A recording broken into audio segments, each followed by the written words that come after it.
distinct honor to My name is Larissa Hatch, and it is my distinct honor to run the International Humanitarian Law Youth Action Campaign as the program officer here at National Headquarters of the American Red Cross.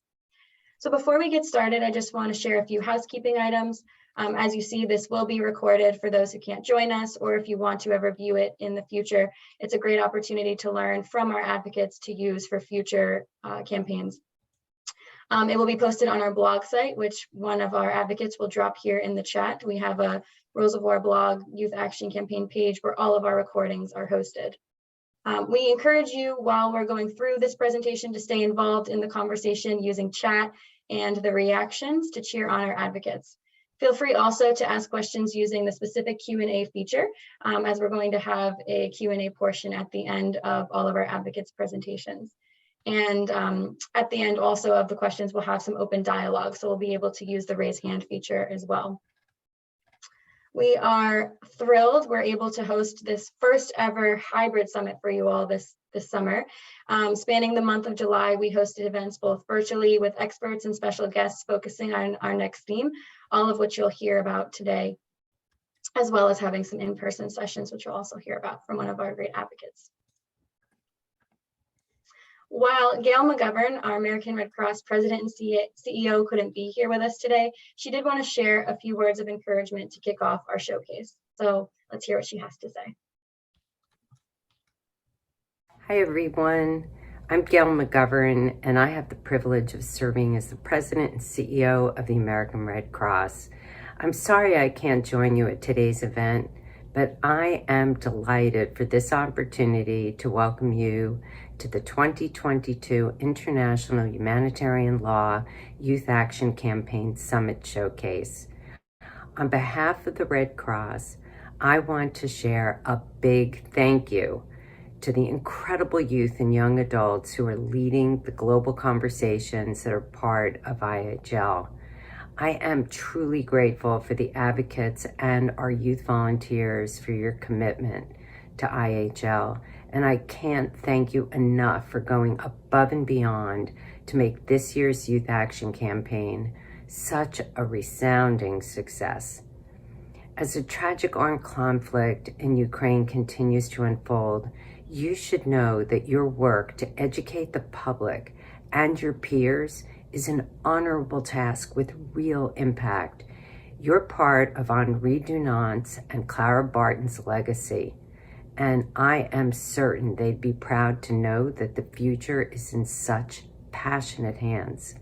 Thank you also to our regional coordinators and the teams that support our amazing youth advocates for your mentorship and support in helping these young leaders tackle such a complex and important topic. No one could have predicted the COVID-19 pandemic would affect the world as it has these past few years, but despite these unexpected challenges, each of you remained resilient and creatively found ways to educate more people than ever about IHL. The Red Cross is honored that you've chosen to share your time and incredible talent with us. When I think of all that you've done and have accomplished, I am just filled with admiration and gratitude. Over the past year alone, the IHL Youth Action Campaign program reached over 36,000 people in person or virtually with engaging educational activities. Your efforts have also resulted in over 208,000 views of international humanitarian law social media content. These numbers are amazing, and they're growing every year. By educating others on the importance of IHL, you're champions for the protection of life and the preservation of human dignity. These values are at the very heart of the Red Cross movement. We've had an incredible year focused on protecting and preserving cultural property. Your efforts helped educate thousands of people about the importance of safeguarding humanity's most precious artifacts and places during conflict. Your summit earlier this month also helped us to prepare for next year with some amazing events, like engaging cultural property and climate change experts and participating in leadership boot camps. I can't wait to see what inventive and inspiring campaigns you create for this upcoming season as we explore issues like the effects of climate change, displacement of people, environmental justice, and more. So from the bottom of my heart, thank you again for your determination and your wonderful spirit of humanitarianism. I look forward to seeing what you accomplish in the year ahead, and I again want to wish everyone a fantastic showcase. Thank you. We really are so lucky to be led by such strong leadership who support this program and admire all of our youth advocates. And while the real impact starts with our youth advocates, it really is invaluable to the growth of this program to have leadership waving the YAC flag on our behalf, helping to elevate youth voices and encouraging, as you heard, our endless creative ideas. I'm now honored to introduce— Hey everyone. Gail really wanted to hang out with us today. But I'm really honored to introduce you all to our Senior Vice President of International Services and Service to the Armed Forces, who does just this, and Mr. Kobe Langley, who is our distinguished keynote speaker for today's showcase. Thanks again, Kobe, for being with us. Thanks, Larissa. Can't be more proud of this team and the incredible accomplishments you all have made this year, and really just building year over year over what has really been a tremendously difficult engagement for our youth programs and for our field programs. But before I get started in thanking this team and highlighting some of this work, I wanted to take you back because I think it's important for us to reflect for a moment, particularly as youth, as young adults, on what is it that we think that we can accomplish. And as I think back to my days when I was in high school and in college, really. You hear a lot about you can make a difference in the world, right? You hear a lot about you're the future, and this is your future. This is your world. This is up to you, and all of that's true. But very infrequently was I able actually to tie that to something meaningful, impactful on the global stage. It just didn't happen for me when I was a kid, when I was younger. And so this program hopefully will do that for you. And I want to explain why I truly believe that's the case. If you go back to the 1999-2016 review of international humanitarian law that was done by ICRC, and I know that's a long time ago for many people on this call, but go back and read the People on War reports from the ICRC from 1999 and from 2016. That's the why. That report tells you in very stark terms, and I'm going to share my screen with you for a second, what we're trying to accomplish. So Larissa, I need you to give me share screen permissions.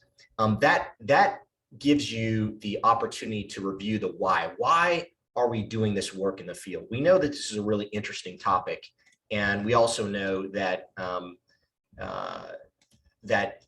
although that this is a challenge for many people to deliver in the field, this is still something that we can do. So are you all seeing my slide?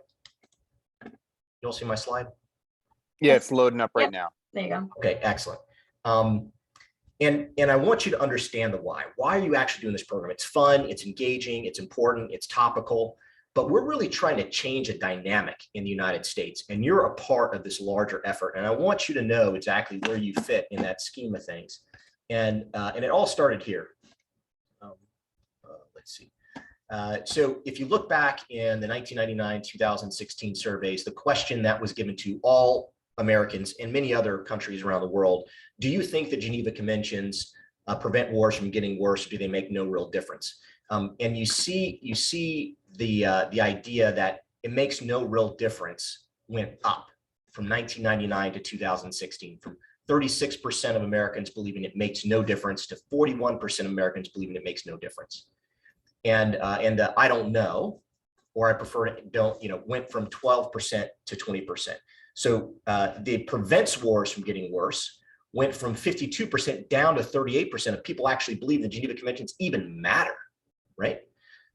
And then if you look at some of the more tactical aspects of international humanitarian law, how we treat people, this is the core and fundamental idea of international humanitarian law, is there are limits to things that we will do to other human beings. Yes, that's kind of the fundamental concept that drives through all the Geneva Conventions. And one aspect of that question is, can a captured enemy combatant be tortured to obtain important military information? 1999, 66% of people believed that that was not a good thing. They said, no, you can't do that. This was in 1999. Fast forward to 2016, 48% felt that was the case. So fewer people felt like it was a bad thing to do from 1999 to 2016.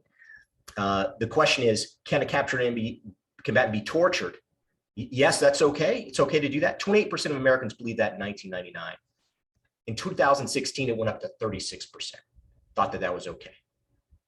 Don't know, don't prefer. Let's talk about what's really relevant today: attacking enemy combatants in populated villages or towns to weaken the enemy, right? So this is the rubbling concept.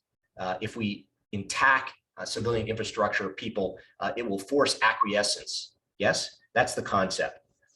Is it wrong? In 1999, 68% of people thought that it was wrong. In 2016, that went down to 59%. It's just a part of war. You know, rubbling cities is just a part of war. In 1999, 30% of people thought that was true. 34% thought it was true in 2016. This gives you a flavor of why this work is so important. This is everyday American citizens that express public policy. They elect officials that reflect these ideals, and ultimately you can repeat this all around the world.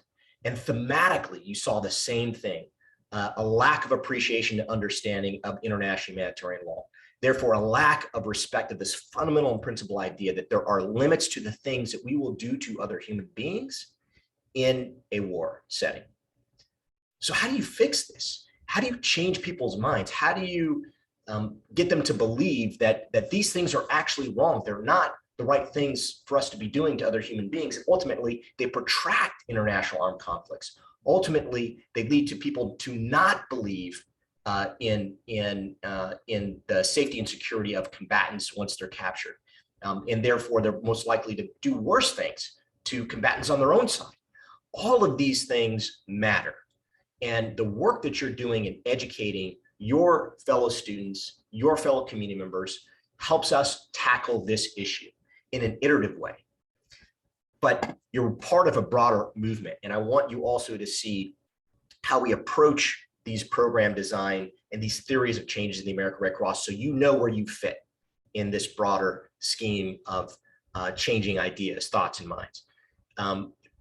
Rewind back to 2019 when the American Red Cross looked at this program and said, we have to do something. We can't stand idly by and watch the American public diminish their understanding and appreciation of international humanitarian law. It's our job as the American Red Cross, as a part of the movement, to help tackle this issue. So we started to design a program that we felt would do that, the program that you all are delivering today. And it was very modest. We started with 4 regions. We said, listen, we're gonna go into the 4, at that time there were over 60 regions in the American Red Cross. We're gonna just touch 4 of those regions. We're gonna introduce this concept and this idea of the Youth Action Campaign, and we're gonna try to reach as many people as we possibly can. In 2019, the modest goal was 5,000 people. In 2020, it was 20,000. In 2021, it was 32,000, and 32,000 moving forward. We felt like if we could create a cadre, an echo chamber of youth training youth, that ultimately this would build upon each other, and maybe sometime in the future we might see 100,000, maybe 200,000, maybe it just keeps growing over time. Yeah. And the IHL program was non-existent. We had stopped the program. We had youth, we had volunteers, and we had instructors that had really no idea of how to instruct or the quality of the instruction of the training. So we re-energized and revitalized that program as well. And as you know, those IHL instructors in your regions are an important aspect of supporting you in your delivery of your program. So what did we do?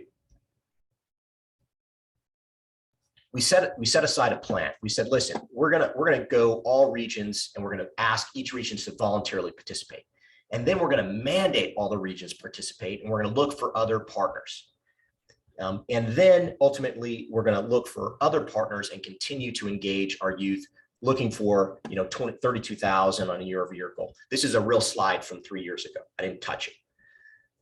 And then at IHL, we said we're going to look for regional partnerships with universities, with schools. We're going to look for outreach with Jrotc and other organizations. And we didn't even have a goal. That's how scared we were about our ability to reach IHL participants. Where are we today? What are you a part of to tackle this theory of change? Now, this is I apologize for the slides here. But now active and supported regions in the American Red Cross in every single region, including Oconus. We're not in 4, we're in all American Red Cross regions delivering IHL. We've been able to reach over 17,000 people in this fiscal year, a 500% increase from where we started. And where do you fit in this theory of change? You are now not just in 4 regions, you're in every single region in the American Red Cross, including Oconus regions. And it wasn't 32,000 people that we reached. It was 93,000 people that you reached this year. So we're going to keep growing this program. We're going to keep building on it. But I wanted you to see in black and white what this looks like, what the impact looks like, what we can build together, and how we can address this theory of change in improving and expanding the understanding and appreciation of international humanitarian law inside the United States. We can keep building this program. We're going to reach hundreds of thousands of youth, and we're going to do it because I know and I'm confident in your capabilities to do just that, because I've seen it. The theme this year around cultural protections is an important one, and it's certainly relevant because of Ukraine. We're seeing many people being displaced when the conflict subsides, and we also see the damage of cultural property and heritage. So focusing on this, helping your community, your fellow advocates express the importance of reducing suffering and protecting cultural property is so important right now. This is the time when you step on the gas.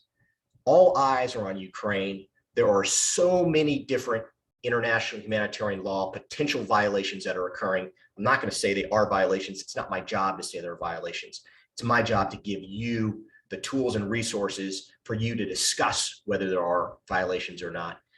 But clearly, there's so much going on in Ukraine right now that allows the energy and allows the thought process for your communities to begin in earnest around these issues and these concerns.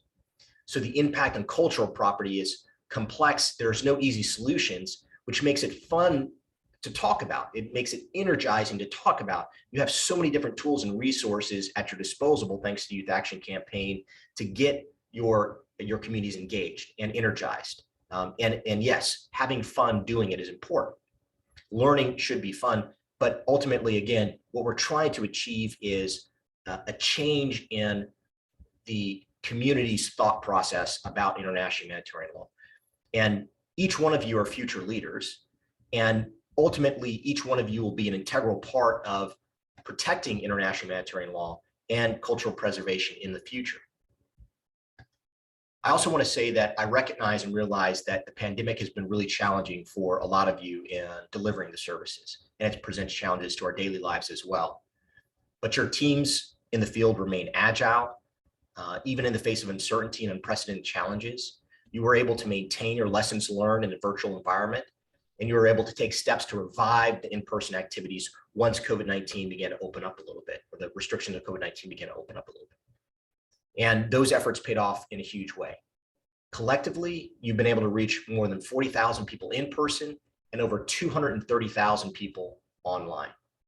You've been able to showcase the passion on this topic throughout the year, engaging over 1,000 youth advocate volunteers leading campaigns, including a number of JRTC battalions from high schools around the globe participating in the Junior RTC Youth Action Competition. Strategy matters. And most importantly, your team's created positive change through some truly impressive projects. I'm going to hear about some of them today. Many of you have been able to share them with your team members over the course of this past year. So let's talk about next year. Next year's theme is environment and armed conflict. We want you all to explore the ways armed conflict affects climate change and vice versa. How are these things related? How does IHL serve to protect and preserve the environment?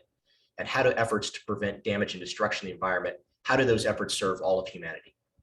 It's a topic of tremendous significance everywhere around our world. We're seeing the impacts of climate change daily. Today, over 80% of all climate-related disasters, or all disasters, are climate-related disasters. They're related to climate change, 80% of all natural disasters. There's a great interest in this topic amongst youth internal to Red Cross and those that aren't yet involved in our work. So bringing these two worlds together, international humanitarian law and climate, will have a tremendous echo effect for our theory of change. It identifies ways of this new focus will allow you to identify new collaborations with like-minded organizations to grow outreach and access even more. So our returning cohort of 200 youth action coordinators, thank you so much for coming back.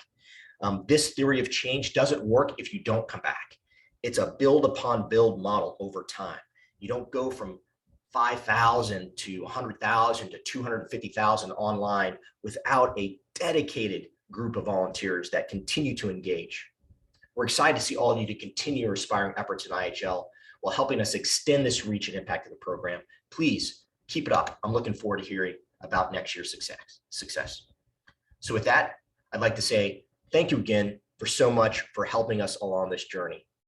Hopefully you see that you can make a difference, that you can impact the world, and that ultimately the power of youth is the power of time, energy, and impact. And all of that is at your fingertips with this youth action campaign. We can make a difference. I know you can.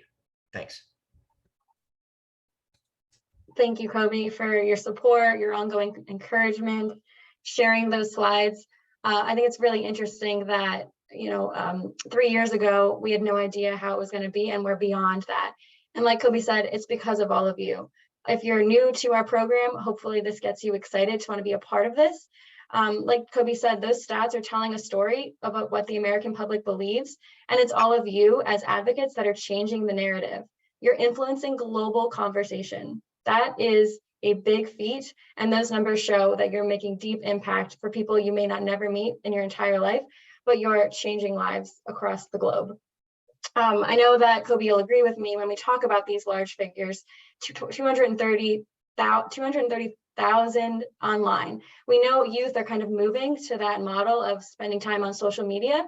And I just want to really pinpoint that it's amazing to me that all of you are using your own social medias to tell those stories. Everyone has their own lives and their own hobbies. And it's really neat to see that on your TikToks and Instagrams that you're talking about IHL and bringing the acronym IHL to a medium that all of us would not be able to really penetrate. So extra kudos for that and educating more people than ever in this valuable topic in that medium of social media. But as you've experienced from all of our summit events, it's very important that all of these are youth-led, and this, of course, is no exception. So I'm really excited to introduce you to our MC for the day, one of our advocates, one of our lead advocates from the summit this year, Nathaniel Drebin. Thanks again, Nate. Hi, everyone. Thank you for the warm intro, Larissa and Kobe, for the remarks. I'm Nathaniel. You can just call me Nate. I'm an advocate from the Los Angeles region. I've been part of the IHL Youth Action Campaigns for 3 years and a Red Cross volunteer for 4 years. Many of you might be just hearing IHL and YAC, or Youth Action Campaign, for the first time. So before we move on, I just wanted to tell you a little bit more about what that actually means. The IHL Youth Action Campaigns are youth-centered campaigns that aim to teach about IHL, which is International Humanitarian Law, or the rules of war. And they try to kind of help protect civilians and other people who are not actively engaged in the armed conflict, and protect them and the surrounding issues that result from armed conflict, whether that be like cultural property, like we learned about, or next year is going to be the environment. And what's really special about these campaigns is that they are youth-led. So our youth are going out and teaching their peers about IHL and its importance. And that's what's made these campaigns so successful and what's going to continue to make them successful throughout the years. So part of the IHL Youth Action Campaign is that every year there is a national summit in Washington, D.C., where some of the top advocates from around the world are able to collaborate and help support next year's theme while also reflecting on the past year and connecting with each other. It's just a really awesome event. So one part of this year's summit was the virtual events. We had a national symposium where different teams were able to share their findings. We also created a new social media toolkit that's giving advice to different advocates next year about next year's theme and how to use social media to get that to as many people as possible. We also had some really cool guest speakers from the Red Cross and Red Crescent Climate Center. And we also learned about next year's theme, about the environment and armed conflict. So although we have today's event, we've actually been working behind the scenes for the past month on IHL and next year. Part of what made this year special was that it was our first hybrid year. So in addition to having the online events, all of us actually got to go to DC, where we met with Red Cross leadership. And in addition to teaching about IHL and learning about IHL and preparing for next year, we also did some fun DC activities, such as exploring DC. Thomas was a great host. We also visited the National Gallery. In addition, we had groups go to the Pentagon and Smithsonian museums. And it was really cool to also hear from different Red Cross leaders and international services and services to the armed forces leaders from around the world. So we had a panel with different divisional speakers. And we also had a guest speaker in Michael Jordan. But what was really special about this event was that we all got to come together after working on our own campaigns throughout the year. We got to meet people from across the globe, and we became a close family. I know everyone who was there remembers our memory wall. We had 3 huge pages of Post-it notes filled with memories from the 2-day weekend. So it was a really special event. We all got to bond, and it was great. So next year's theme, as you've heard, is the environment and armed conflict. And there are so many different ways that the environment impacts armed conflict and how armed conflict impacts the environment. Some of those things include wildlife protection and then displacement of people, other stuff like that. So this video right here is going to show you the different ways that those two interact, and hopefully that'll give you a better idea of next year's theme.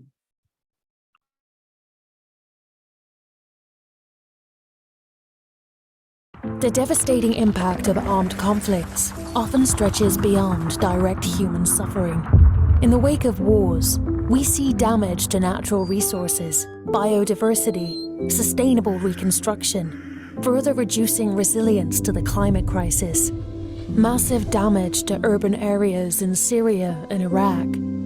Millions of tons of contaminated debris, toxic waste, and lack of access to clean drinking water. Waste management collapses, leading to the spread of communicable diseases. Factories, refineries, and oil fields were bombed. Toxic smoke and chemicals polluted the air, soil, and water. Thousands of makeshift refineries were built, posing serious health risks to the civilians working in them, many of them children, as they were exposed to noxious fumes or died in explosions. Agricultural areas were deliberately burned down by states and armed groups. Irrigation systems were destroyed, and the flow of water to farmers and populated areas was cut off. Large-scale deforestation was driven by fuel needs, impacting biodiversity and wildlife. Absent or weak environmental governance means rules and regulations are not enforced and makes conflict-affected countries more vulnerable to the climate crisis.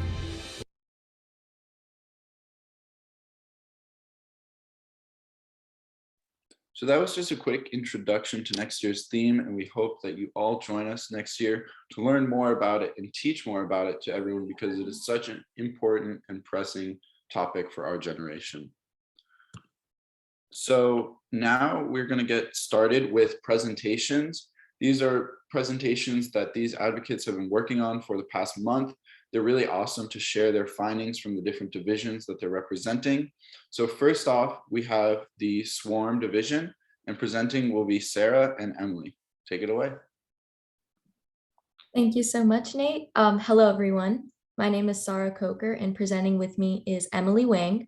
Today, we will be showcasing the Swarm Division IHL Youth Action campaigns that took place last school year. The campaigns done throughout the Swarm Division last year focused on last year's theme, the preservation of cultural property. So first, we'll go ahead and give a quick introduction of ourselves. My name is Emily, and I'm a youth volunteer from the Texas Gulf Coast region. Outside of IHL YAC, I am a disaster preparedness lead in my region, and I'm the president of my school's Red Cross Club. Now I'll turn it over to Sarah. Hello, everyone. My name is Sarah, and like Emily, I am also a youth volunteer and IHL Youth Action Campaign advocate from the Texas Gulf Coast region. And aside from that, I do serve as the committee lead for my school's Red Cross Club. We'd also like to extend a thank you to our creative lead, Nate, for his contributions to this presentation. So this is just an overview of what we will be going through in today's presentation. We will first introduce the division, showing you where the Swarm Division takes place. We will then move on to statistics, showing the total number of campaigns, advocates, and engagement done throughout Swarm. We will then move on to campaigns, highlighting some of the common events and interesting new ideas that were presented this year. After, we will touch on growth, comparing this year's overall engagement with Swarm's engagement in the previous years. Lastly, we will end it with giving some advice for you all to use in your future campaigns. So we are representatives of the Southwest and Rocky Mountain Division, which is circled here on this map. Our division consists of 12 states and is the largest in the United States. So moving on to statistics, Swarm had incredible engagement this year. All the campaigns faced the challenge of shifting from an online campaign to an in-person campaign. And this shift was incredibly difficult as teams carried the concern of whether they would receive the same amount of engagement with in-person events as they did with online events. However, this year Swarm had more engagement than ever. In total, there were 13 campaigns and there were about 92 advocates across the division. All campaigns engaged around 3,169 people. And all of the teams had credible media engagement. This year, there were around 43,000 social media views. And we will see how these statistics compare to the 2020 and 2019 Swarm statistics towards the end of the presentation. This year, coming out of the pandemic, teams began conducting events in person. For example, informational presentations were delivered to various school clubs and organizations this year. Teams used every opportunity they had to expand their campaign, including social media.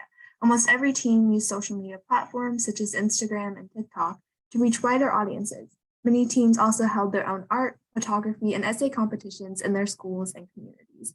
This was an excellent way to tie common interests into IHL and make their campaigns more accessible to others. So Swarm teams wanted to reach the broadest audiences possible.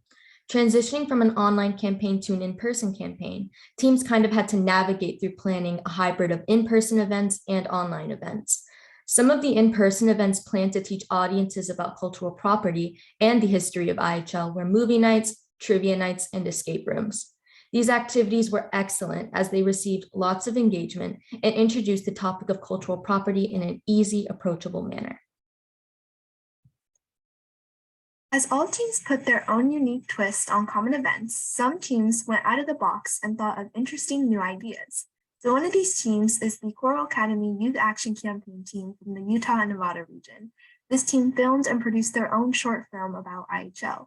This required creativity, teamwork, and dedication. From script writing to editing, this team was able to create their own IHL content for their campaign.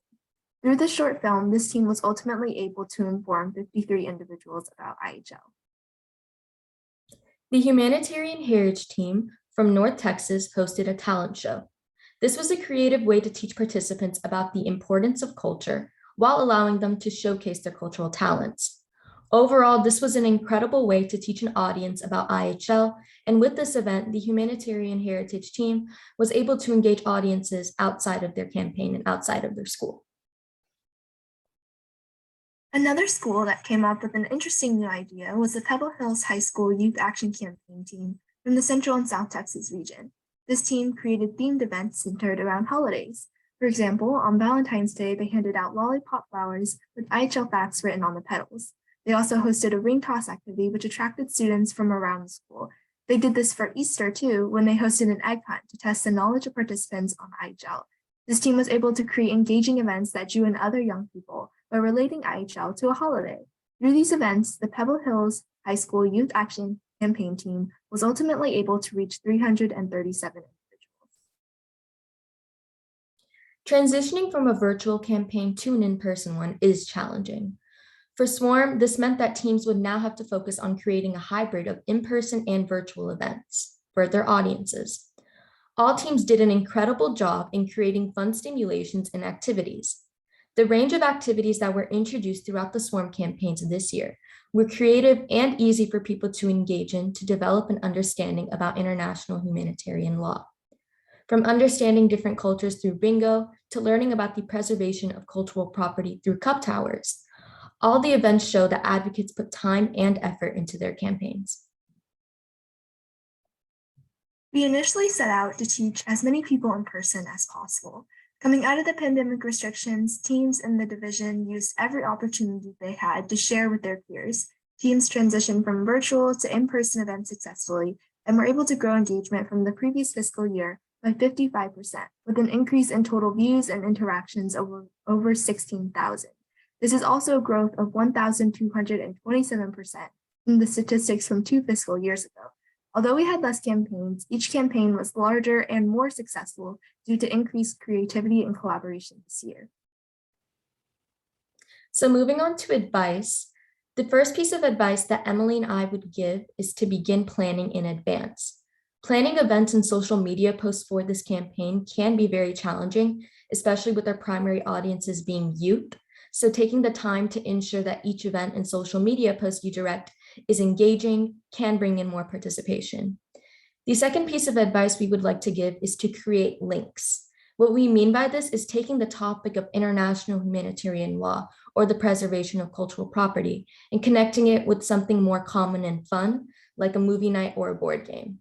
What this does is make the topic of IHL less intimidating and more interesting for your audience. For example, lots of campaigns this year hosted movie nights, and they linked the topic of IHL to movies such as Harry Potter and The Hunger Games. Linking IHL to things that people are familiar with has the potential of bringing in more participation and making the topic of IHL easier to understand. The last piece of advice would have to do with smaller events, and that would be do not underestimate the power of smaller events. Small events such as having an IHL booth during your lunch hour or posting Instagram stories about IHL can ultimately bring in more participation and allow for broader audiences to be reached. Smaller things such as booths during school events and social media campaigns gain more traction than you think. It allows for broader groups of people to be reached and a better understanding of IHL as a whole. So next year, we aim to continue expanding the IHL Youth Action Campaign program to all regions within the division. Overall, teams did an incredible job transitioning to an in-person environment. We saw a significant increase in engagement this year and hope to continue this trend in the future. Thank you so much for listening. We will now pass it off to the North Central Division presenters, Mason and Patrick. Thank you so much, Sarah. Good day, everyone. My partner and I will be presenting on the IHL YAC teams in the North Central Division. Before we start, I want to introduce myself. I'm Mason Rajai, a rising senior from Chicago, Illinois. Now I turn the mic to my partner, Patrick Bernard, to introduce himself. Hi, everyone. My name is Patrick, and I'm from the Arizona, New Mexico region. Although I'm not from North Central, I'm excited to present the tremendous work of the division this year. Before we continue, we want to acknowledge Christian for his contributions to this presentation. So there are some topics that we will cover. This include division overview, campaign highlight, adversities, moving forward, and lastly, conclusion.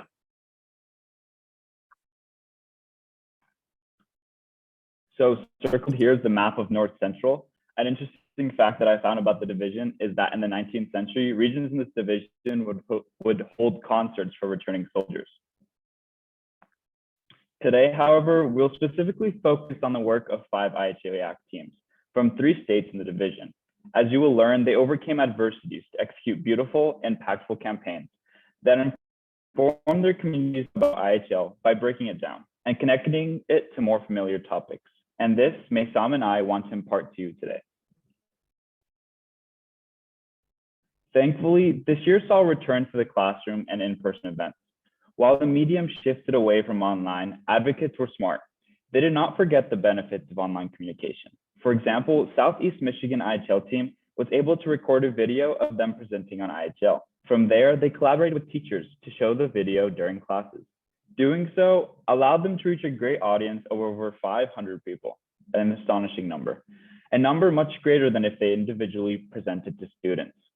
Advocates this year found themselves continuing to use the skills that they had developed over the past 2 years online, creating a perfect blend between the benefits of in-person and virtual interaction.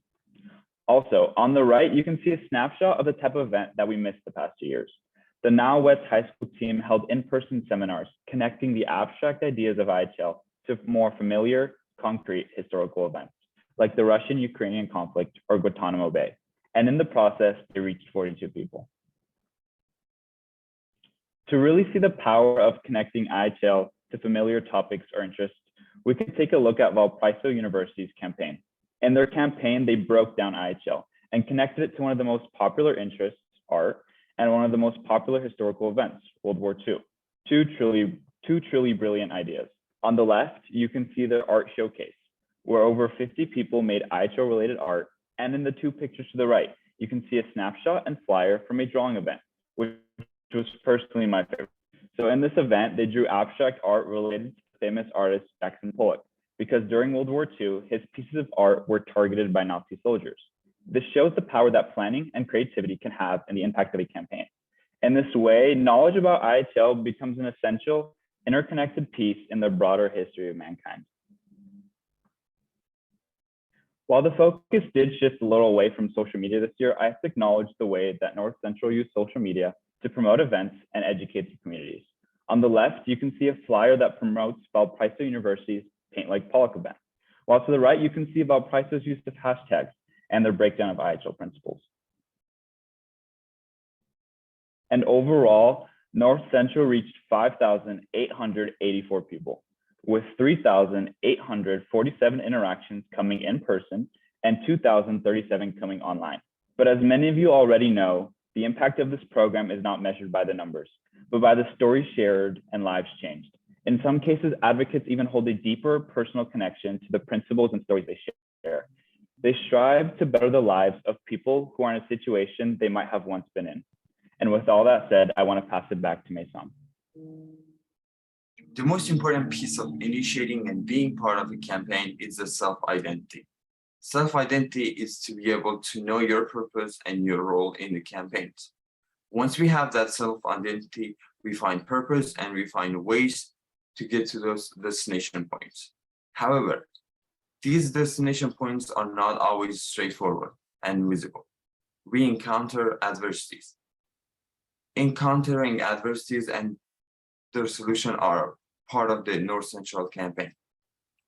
I'm from the organization called Jrotc, an organization made up of refugees, including myself. The organization helps the refugees to adjust to their new home and make them find themselves through outdoor activities. Jrotc is notorious at executing campaigns and mobilizing changes. But earlier this year, we couldn't hold our simulation after spending hours of planning and setting everything up. In our case, it was a natural disaster, and many other campaigns across the country encountered different setbacks. However, when you have personal and social obligation, you find ways to deal with them. You don't give up, you strive. We seek help from the people in charge of the place we wanted to hold the simulation at. And we could set up another date and ask the participant to join at a later date. That's how it happens. As mentioned before, asking for help is crucial. Collaboration can also be impactful. In collaboration, we are able to share resources and ideas to better execute a campaign. The second piece is to set the campaign as opportunities for self-growth and social change. With that mentality, individuals keep remembering the effects that the campaign might have on their community. With having those purposes, not only do campaign facilitators help grow the community, but also themselves.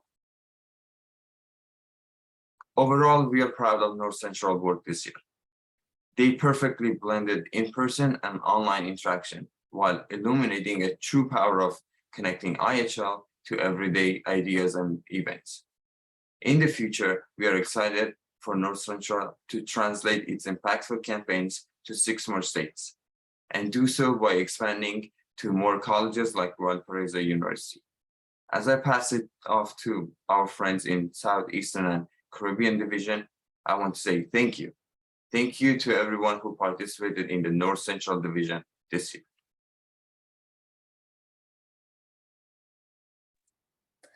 Thank you for the awesome presentation from North Central. Hello and welcome to our presentation. My name is Lily Lee. I'm so excited to share about our division story through IHL. Greetings, my name is Jose Juan Dalmau Rosario. Today, we're going to be talking about different aspects from the Southeast and Caribbean Division of this year's International Humanitarian Law Youth Action Campaign. Before we begin, I would like to thank my team member, Harshita Ganesan, who has worked so hard to bring this presentation together. On screen, we have a little about each of our presenters. Needless to say, all 3 of us have developed a passion for IHL and everything it stands for. I am a rising sophomore from Eastern North Carolina region, and I love to paint, bake desserts, watch scary movies, and travel. And my partner, Harshita, she's also a rising sophomore from the region of Georgia. She enjoys making music, dancing, and swinging in her free time. I'm a rising high school junior from Puerto Rico that has interests in sports, music, and politics, among others.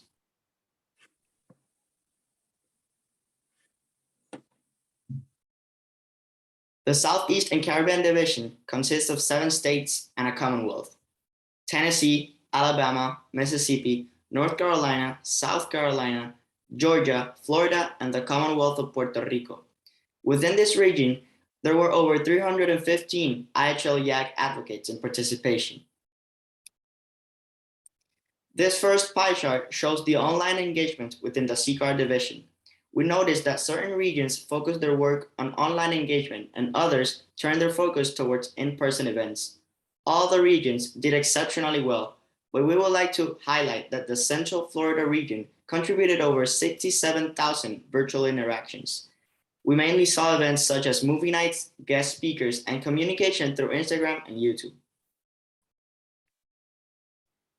If you compare the previous pie chart and this one showing in-person interactions, you will definitely notice a more spread out, higher participation from almost all the regions.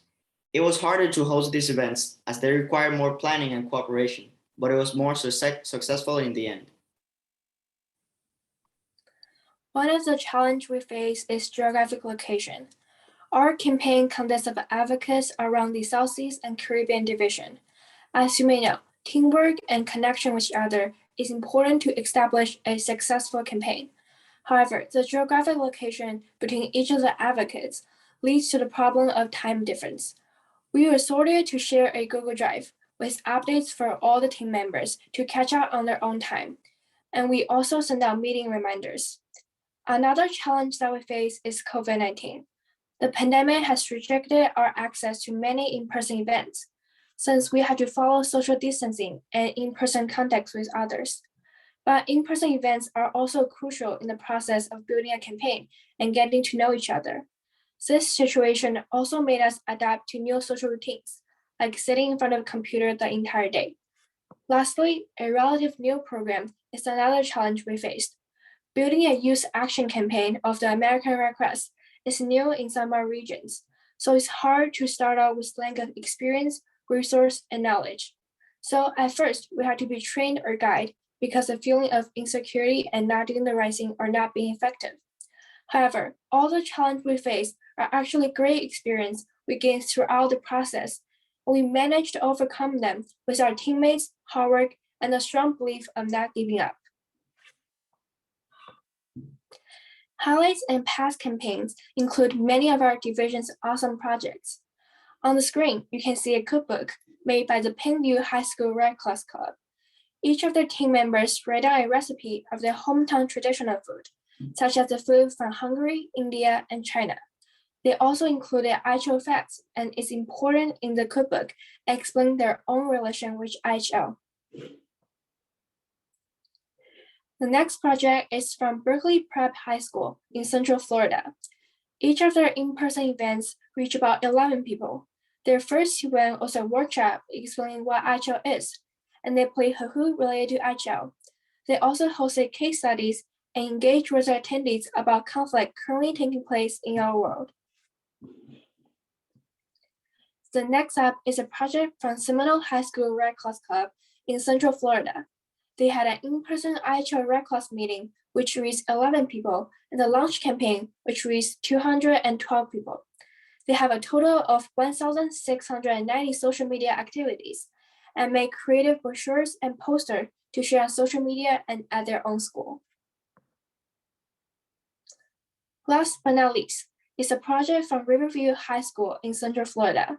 They created online content quizzes, online reflection surveys, and flyers providing information on IHL to promote on social media. They received a total of 2,500 social media activity views. All the projects that each team did from every single region are awesome and meaningful, and I believe everyone has gained multiple skills and knowledge.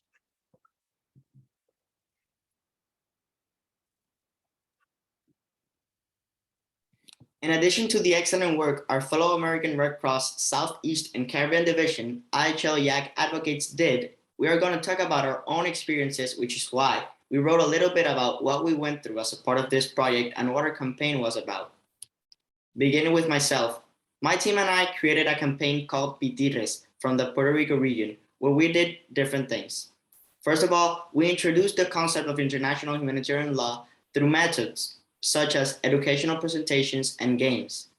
We also visited cultural sites in Puerto Rico, like El Capitolio del Estado Libre Asociado de Puerto Rico, which is the island's Congress, where we met with Senate President and Sergeant at Arms. And we also visited La Fortaleza, which is the Commonwealth of Puerto Rico Governor's Executive Mansion, to further understand the importance of cultural property to our society.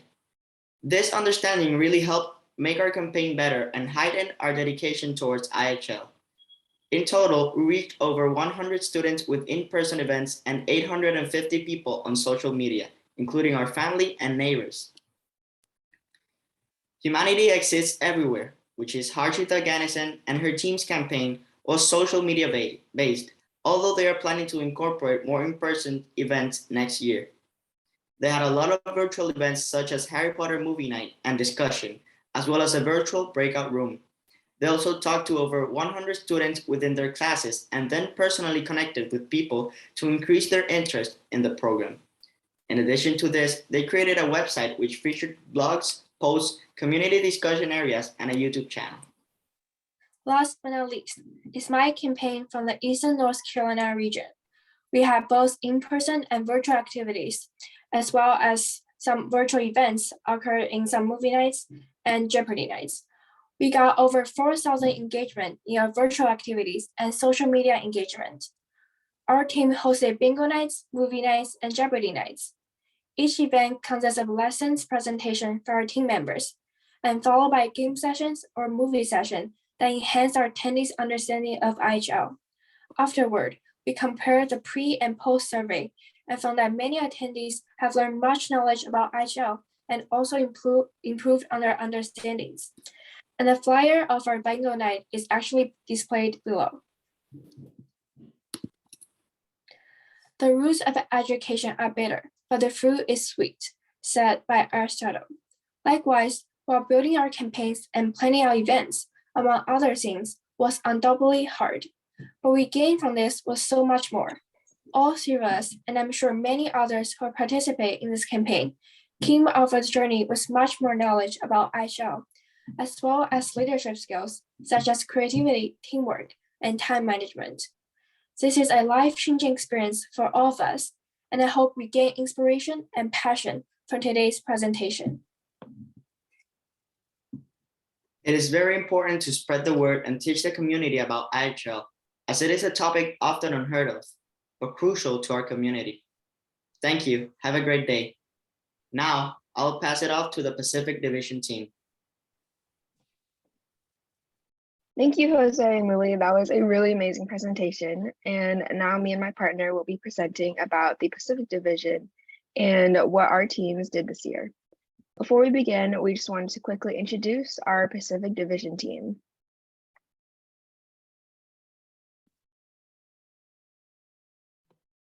Hi everyone, my name is Sai. I'm from California, specifically the Northern California coastal region. And this past year, I was the team lead for the North Bay and Heart of the Valley chapter. Hi, my name is Fiona. I am from Portland, Oregon in the Cascades region.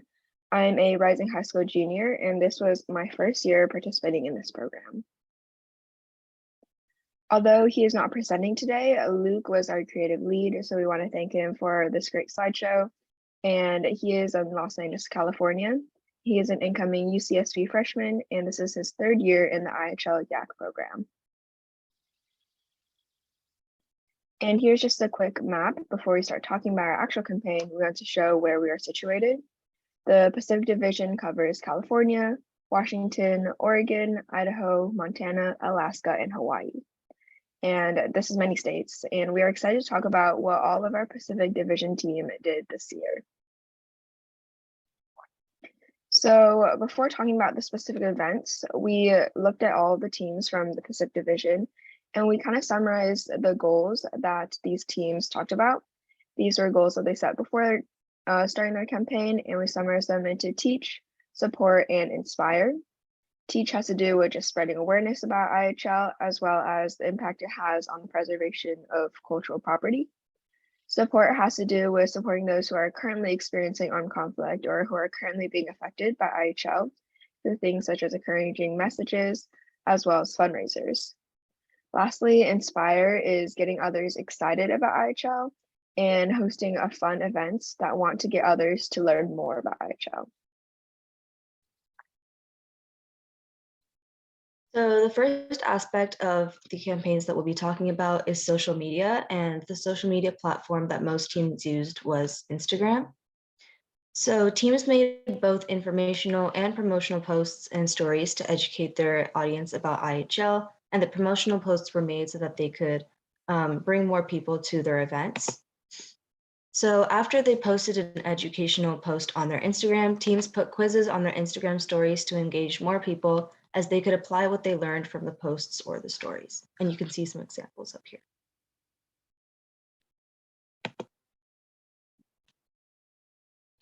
So the next thing we'll be talking about is in schools. Although most of the events were virtual, there were some teams that held actual in-person events. So many teams taught their high school classes and clubs about IHL, such as the Sunset Funset team, and you can see that in the picture above. They also used interactive presentations and funner platforms to teach, like Kahoots and Gym Kids. The Clackamas team held an IHL day at their school where they had activities such as Scavenger Hunt and a poster making event.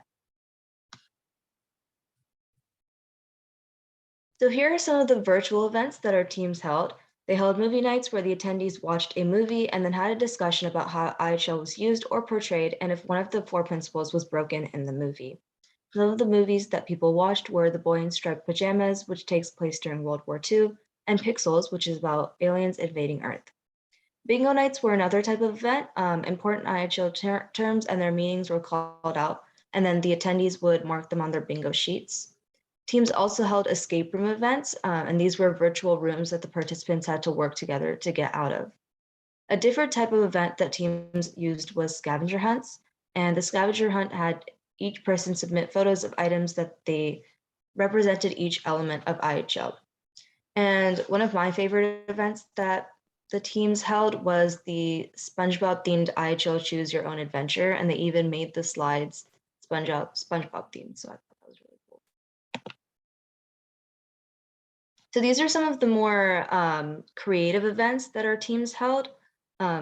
So a couple of teams played Ihl Jenga, and they labeled half the Jenga blocks with Ihl questions. They split people into 2 groups. Pulling a blank block was 1 point, and pulling a question block and getting it correct was 2 points. And then if you knocked over the Jenga tower, obviously that was an elimination. Another interesting event that teams did was a Jeopardy event. And as you can see up here, they actually modeled the Jeopardy event into a slide.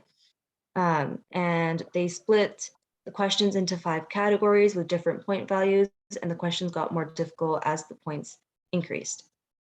And the IHL and the Bay team did a very cool event where participants learned about the cultural significance of 2 dishes, and then they were asked to submit a dish that was significant to their culture.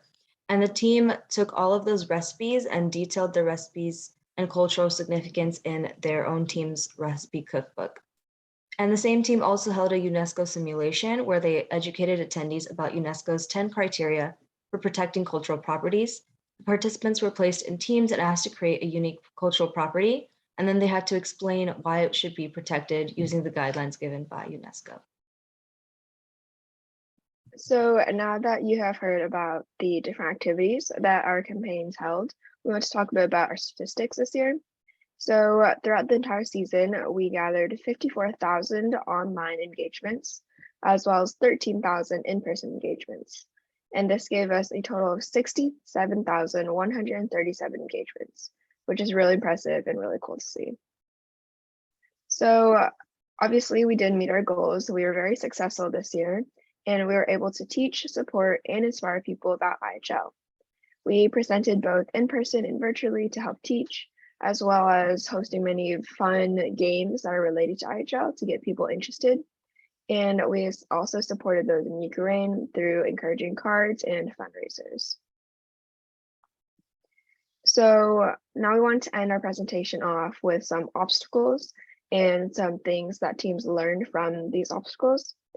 We looked at all the teams and we summarized them to 4 main obstacles, which were participation, neutrality, COVID, and motivation. Participation has to do with advertising IHL events and getting people interested in joining, especially coming out of COVID. Not many people knew about this program yet, and so it was difficult to get people interested, but teams were able to do that successfully. Neutrality has to do with talking about current events and making sure to stay neutral, especially when audiences have questions or they have their own opinions. Yak advocates had to stay impartial and not lean towards one side or another. COVID is pretty self-explanatory, but since there are still COVID precautions in place, we had to switch from in-person to more online, but a lot of teams worked around that really well.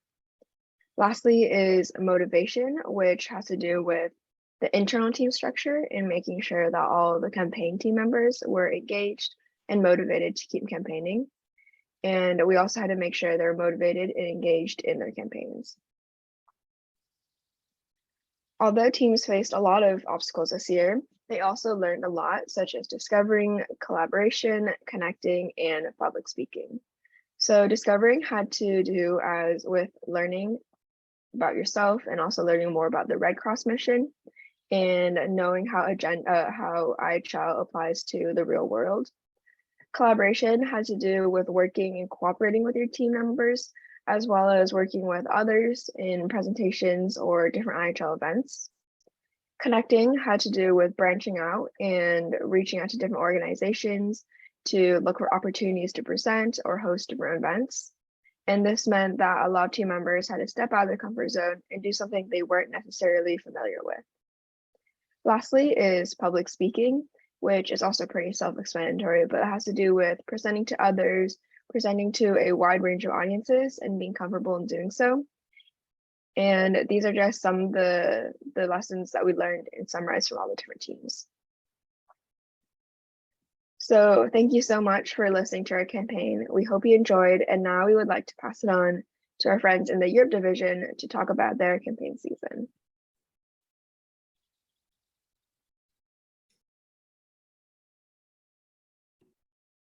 Thank you, Sai and Fiona, for that introduction. Hello, we are the Europe Showcase team.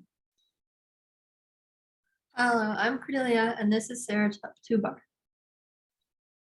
This year, we both worked on IHL campaigns. I was the leader of my online group in Northern Ohio. And I worked as an advocate on my team at Stuttgart High School in Southwestern Germany. We would like to shout out Sai as our creative lead. Today, we're going to be talking about the campaigns in the Europe division, specifically Germany. We will be covering 2 of the major campaigns in this area. In Europe, we were presented with the unique challenge of engaging such small communities' military bases for our campaigns. While this gave our audience a unique perspective on IHL, something I will get into later, and while we wanted to expand our campaigns further, it was extremely challenging to engage an audience that was not overseas and part of the military community. This means that the majority of our targeted audience was students at our high schools. I'm going to be talking about my own campaign that I was a part of at Stuttgart High School. Stuttgart's team was lucky in that we had a completely synthesized team rather than multiple people from different schools. We were able to set up events that all of us could help out with and coordinate times to meet and do seminars. Our major event, in-person event included utilizing the school-wide study hall period available to us to go into certain teachers' classrooms and give their classes lessons on IHL and how it protects cultural property, allowing them to interact by participating in a Kahoot afterwards. Another major in-person event we had was actually modified from another IHL team in the 2020-2021 school year, an IHL-related bowling game where a certain colored pens stood for enemy combatants and the rest were civilians. The goal was to knock down enemies without hitting civilians, demonstrating the IHL principles of distinction and proportionality. For social media, we implemented a mix of information about IHL examples, pop culture references, and connections in our posts in order to engage our audiences. We also took advantage of our unique experiences living in Europe and visiting many UNESCO World Heritage Sites, sharing our experiences on our Instagram and encouraging our audience to share their own experiences with that as well. The next group, Landstuhl, like my group in Ohio, was ran online. Though this group led across the ocean, we both had the same challenge of trying to work with multiple different kids from various schools, such as Ramstein. We both used the same strategy of having set meeting times, which we both benefit from greatly. As Rachel says in the summary project, we had frequent group on Google Meets online, and thanks to that, we were able to be organized, stay on task, and be updated on everything. Though a mainly online group, Landstuhl had a strong in-person campaign. They held booths at Ramstein Air Base BX and Bamswiller Middle School and High School to talk directly to youth about what IHL was and why it was important. The team also presented at the International School Bus Pass. The students took a pre-test and a post-test so advocates could learn how effective their presentations were. Though talking to a large group can be nerve-wracking, as advocate Madison stated, reminding myself that I had nothing to lose helped me reframe the situation. Overall, the European groups had 12,751 online interactions and 262 in-person and 12,833 in total. Here are a few lessons learned from the Ramstein and Landstuhl divisions. As you can see, Ryan learned that having a dedicated team was extremely important, as having one big group all working together in unison is much better than having people all over the place. Miriam learned how much planning goes into events, while Madison liked to express how she felt very freed by the creative freedom she was given. Sarah and I learned a lot from reflecting on our projects and reading about others, and we hope you did too. Thank you to Red Cross and the YSC program for this opportunity. Now on to my home division, Central Atlantic.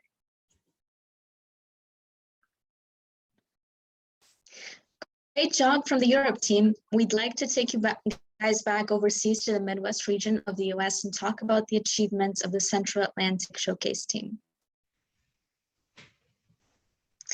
So for quick introductions, my name is Christina. I'm representing the state of Virginia, and these are my teammates, Deshna from Northern Ohio and Abdul from Southern Ohio, who is our creative lead.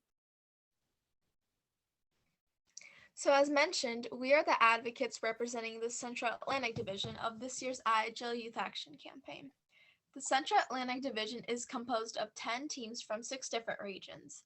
The regions are Central and Southern Ohio, Central Appalachia, Kentucky, National Capital and Greater Chesapeake, Northern Ohio, and Virginia. So as you can see on the slide, there are mainly 4 different states which are holding these 6 regions. Although the teams mentioned no specific qualitative or quantitative goals, we generally just wanted to make a positive impact on awareness about international humanitarian law in our communities. Some groups try to come up with certain general goals for each in their community. As an example, Twinsburg High School's team had an event held at their local library, which was located outside of their school.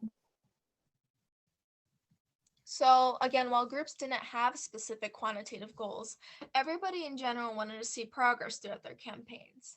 Many of the different groups tried to display how much improvement their communities had in understanding the exact concept of IHL. So for an example, Holy Cross High School had a pre-survey given to a group of people to test their knowledge on IHL. The average score of the whole group was around at 44% in the beginning of the campaign. Yet after their whole season consisted of different activities to promote IHL, the group retook the survey and the average bumped up all the way to 77%. So clearly overall, most goals were not specific, exact, yet due to the current pandemic, but most teams were able to see growth in their overall outreach for both quantitative and qualitative terms. This is a graph for the statistics overview for our division. In total, there were about 3,847 in-person engagements and 2,037 online engagements throughout the Central Atlantic Division.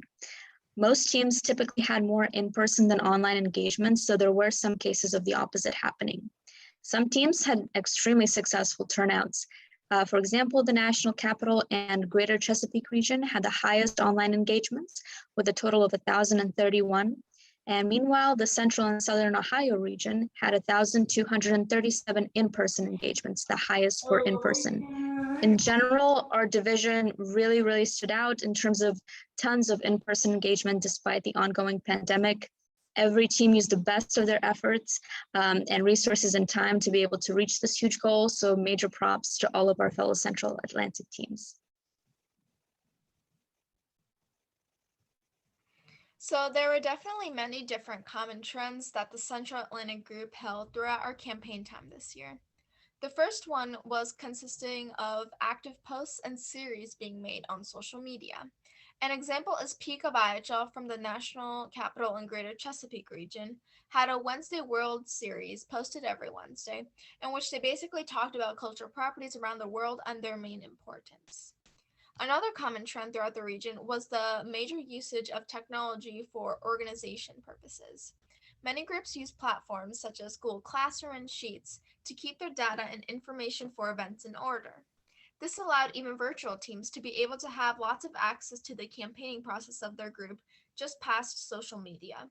So an example is Northern Ohio's virtual team used Discord for their main platform to communicate and create teams between advocates for certain kinds of activities.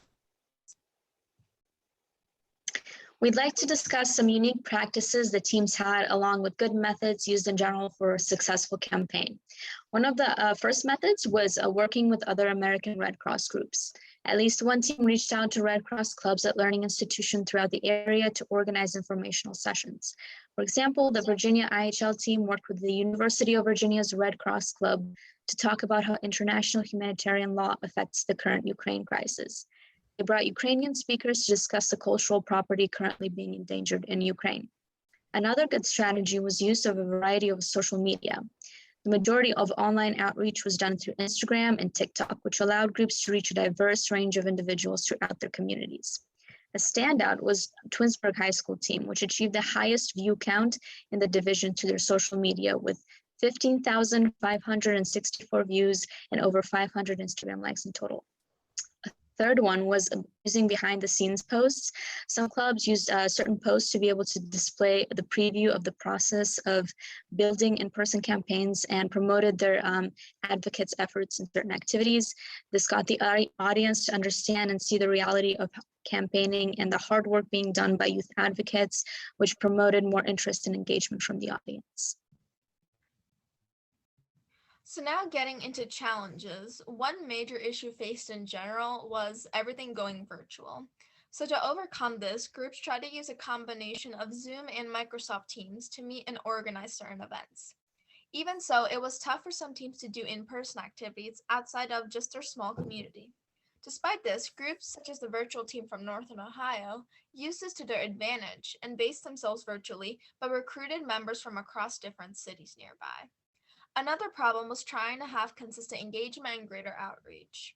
Having social media posts being made weekly could make it pretty tough for advocates to always stay consistent in post. Missing even 1 week would kind of break the flow for a certain series. So an example is Twinsburg IHL team had a Mindful Monday series in which they would post weekly fun facts about IHL on Instagram. And once in a while, they admitted to missing the time or the whole day to even make the post. Another challenge to keep in mind, of course, was approaching different groups outside of one's community, which was tough again because of the safety precautions. So the main thing to improve on for the upcoming year are being able to establish more specific goals. With the current COVID pandemic, it was hard to see how the campaigning process would unfold for most groups, so it was challenging to be able to decide what a team aimed for. We can hope the upcoming year brings more clarity for everyone in their next campaigns. So overall, it was super challenging to get everyone to come together this year for the purpose of bringing awareness about international humanitarian law to our community. I am really proud of how my teammates and I managed to collaborate on our video without even being able to see each other in person. However, every second spent was worthwhile, and I would like to really thank my team for making this first year volunteering more fun than I could have ever imagined it to be.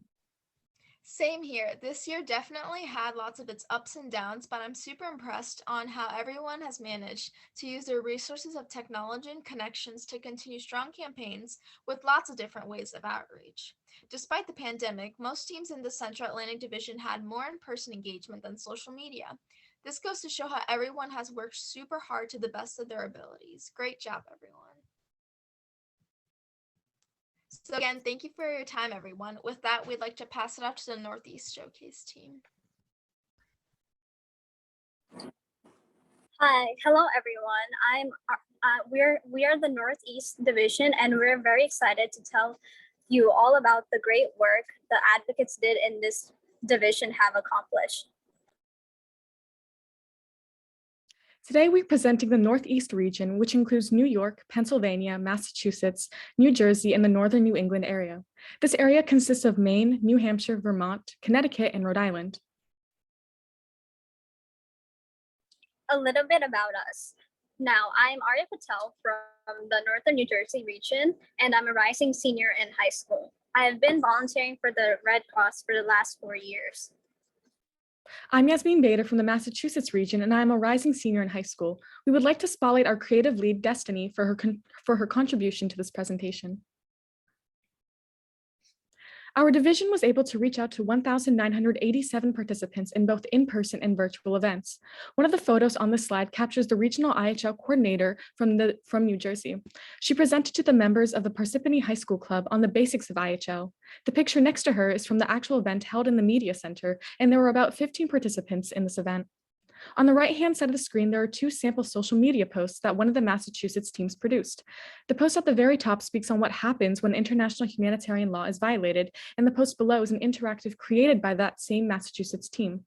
They titled their social media interactive Making a Case, which is a series of Instagram stories in which Instagram followers would make a case based upon a scenario and would input an answer of their own to each case using IHL principles to guide their decision. Hours later, a solution created by the team would be posted with an explanation to their answer. 2 schools held an IHL campaign in Massachusetts, and those schools were Masconomet High School and Chelmsford High School. Although only 6 advocates between both schools spoke about IHL, they were able to lead a successful campaign. These schools had a high engagement number due to their many events that they hosted. Some events that they created were a movie night, a Kahoot presented by a slideshow that educated their peers on IHL, produced interactive social media posts, created a Quizlet that tested the knowledge of the audience on IHL, and the advocates also handed out rewards to high-achieving participants for their deep understanding of IHL. Here are some examples of Instagram posts on the slide for you to view. The Masconomet High School created an Instagram account called North Shore IHL that brought awareness to IHL and their North Shore community in Massachusetts. Some posts that they created spoke on law and cultural property, as well as how the Red Cross and the Red Crescent movement protected cultural property. The post at the bottom right of the screen was created by the Chelmsford High School team, and this post in particular advertised a movie screening.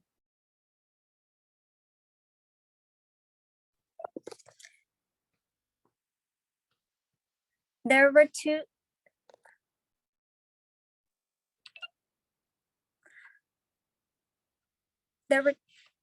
two schools.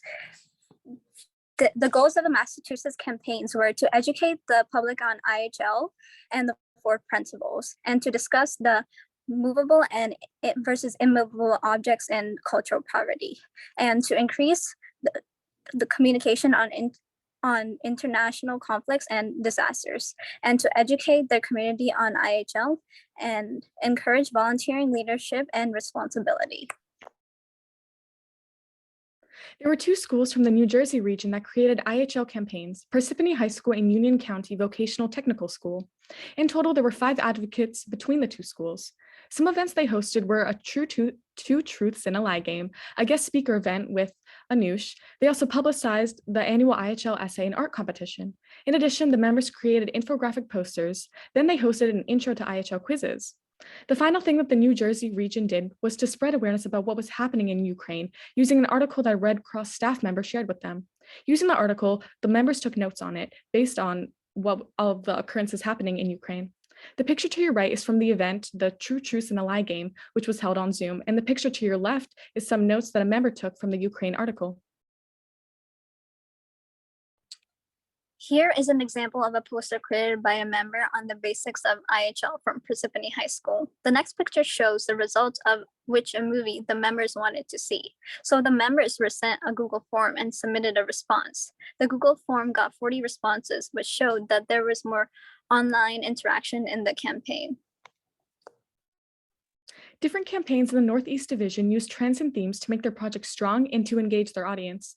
Many of the campaigns used the hashtag Youth Action Campaign so as to boost interactions with their social media content, as well as created engaging posts that tested the audience's knowledge on IHL. A common theme shared between all of the teams was how the advocates improved their public speaking skills through hosting virtual and in-person events that put their public speaking skills to the test. The groups marketed their campaigns towards teens because many of the advocates are teens that use social media, and as we all know, many teens use social media in their everyday lives. Some common trends were that many of the teams used Kahoot, Quizlet, and other interactive websites such as the website Quizzes to test their club members' knowledge about IHL. A challenge our advocates faced was that it was very difficult dedicating time to this campaign due to each advocate's busy schedule. Consistently posting on social media on a weekly basis was a struggle, and with the COVID restrictions in place towards the start of the campaigns, it was hard to conduct in-person activities. These challenges tested our advocates' ability to launch a successful campaign, and all these obstacles were overcome through the use of strong communication between advocates by being flexible, as well as by having the motivation of creating a successful campaign. And now for some final thoughts. I think that the IHL YAC is a great way to foster globalized viewpoints and to teach the youth how this body of law ensures the safety and protection of citizens during times of war through the creativity and knowledge demonstrated by the youth advocates. From my YAC experience, I learned how to network, become an effective communicator, and learn how to work as a team. I think you should take advantage of every opportunity you get because every opportunity is a learning experience. And from our creative lead, Destiny, she thinks that I think the IHL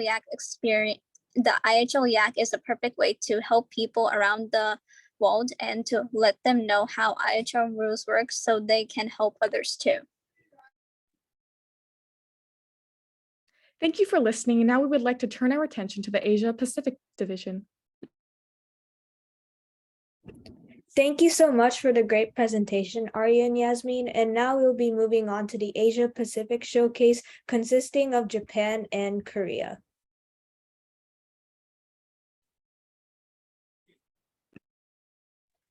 A little bit more about ourselves is that my name is Siva and I'm a part of the North Texas region. I'm a rising junior at Liberty High School, and I'm also an IHL YAC coordinator. Hello, I am Miranda Surratt. I am from the Asia Pacific Division, specifically the Korea region. I'm an incoming freshman at Salisbury University, and I was the Humphreys High School Red Cross Club's 2021 to 2022 IHL Youth Action Campaign Coordinator.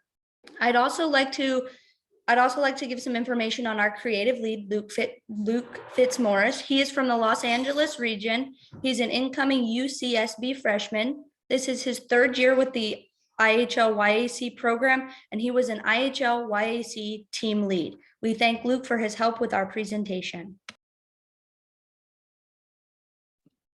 Japan had 5 main events. One of them was the sidewalk presentation, in which they had an outside welcome aboard meeting to get new members to join their IHL events and invited them with Lemonade for Humanity, consisting of lemonade with fun facts about IHL. And they also had a bunch of scramble games with this year's theme of the rules of war and IHL. The second thing they did was a Red Cross staff meeting, which consisted of a slideshow about IHL to educate staff about what IHL is and to expand their outreach and talk about IHL to people other than youth. And then they also had a bunch of Instagram stories with quizzes to spread awareness about IHL to all of their followers and increase their engagement. And then after the Red Cross staff meeting, they had a high school presentation to talk to people about their school and educate them about IHL. And finally, one of my favorite events that Japan did was the pet walk. For their final event, they were part of the Red Cross's pet walk, in which they set up a lemonade stand giving out lemonade for humanity, which also had facts about IHL and the protection of cultural property. So now I'm going to talk about some of the events that my school, Humphreys High School, put on. The first event was the Harry Potter and the Deathly Violations of IHL event, which went along with the national headquarters event. This event utilized scenes from Harry Potter and interactive Mentimeter questions to teach participants about the basics of IHL. Our third event was an IHL hot chocolate event where we handed out cups of hot chocolate with facts about IHL to our community members.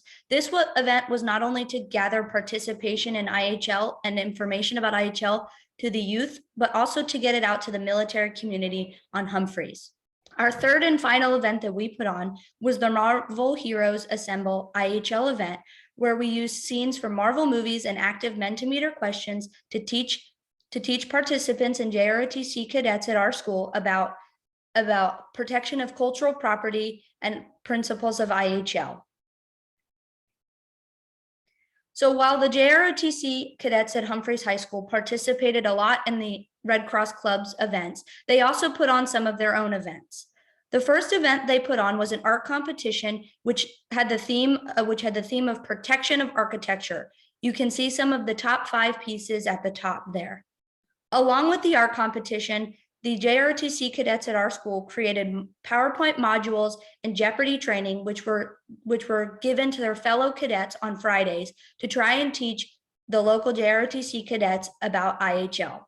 The third and final thing that they did was they used Instagram stories. They put up Q&A and true and false questions to see what the local school community knew about IHL and what fellow JROTC cadets knew about rules of war. Some statistics from the 3 campaigns. Through the engaging in-person events as well as interactive social media presence, Japan was able to spread awareness of international humanitarian law to 101 people virtually and 1,814 people in person. The Humphreys High School Red Cross Club was able to reach a total of 265 people through our various in-person and virtual IHL events throughout November, December, and April. The Humphreys JROTC cadets were able to facilitate 251 interactions and 503 views through their various IHL events and interactive social media posts. Some key takeaways that we can take from Japan and Korea is to number one, utilize social media. Social media is a great way to spread awareness about the principles of IHL and the theme that we're currently in. And it's a great way to interact with our followers and make sure that they actually understand what they learn in all of our events. The second thing that we want to do is engage the audience. There's a difference between just going over a presentation and planning a fun game such as a game of Scramble, which is what Japan did. And finally, what we want to do is make IHL relatable. We're trying to condense information that we took 4 hours to learn in a 1-hour event. So the best way to do that is to kind of link what people know with the principles of IHL. For example, Korea did that in their Harry Potter event, in which they talked about the different events in Harry Potter and the houses and related them to different parts of IHL. I want to say a big thank you to everyone that helped out with the Humphreys campaign with using limited resources and the partnership between the SAF Red Cross office on Humphreys. They were a big help to our campaign. Thank you for watching, and we're going to turn it over to the JROTC cadets from Georgia. Good afternoon. I am Cadet Tara Crow. And I'm Cadet Sydney Rothis, and we're from Lowndes High School, Air Force Junior ROTC in Valdosta, Georgia. Today, we're going to give you a brief overview of what JROTC is. And then we'll talk about the IHL Youth Action Campaign JROTC track. We'll start with a short video about our JROTC program.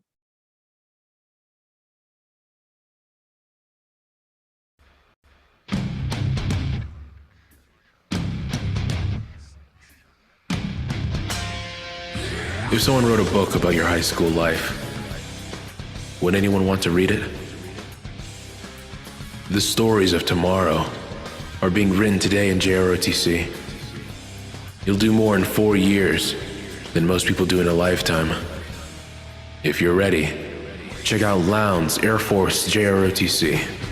JROTC. Accelerate your life. The mission of JROTC is to develop citizens of character dedicated to serving their nation and community. The JROTC programs of all military branches share similar missions, which align with the program's goal to instill cadets the values of citizenship, service to the United States, personal responsibility, and a sense of accomplishment. One very common misconception is that JROTC is a recruiting program, which it is not. Only a small percent of cadets will eventually enter the military service. Worldwide, there are approximately 3,300 units and 500,000 students in junior ROTC. This includes junior ROTC units at overseas Department of Defense schools.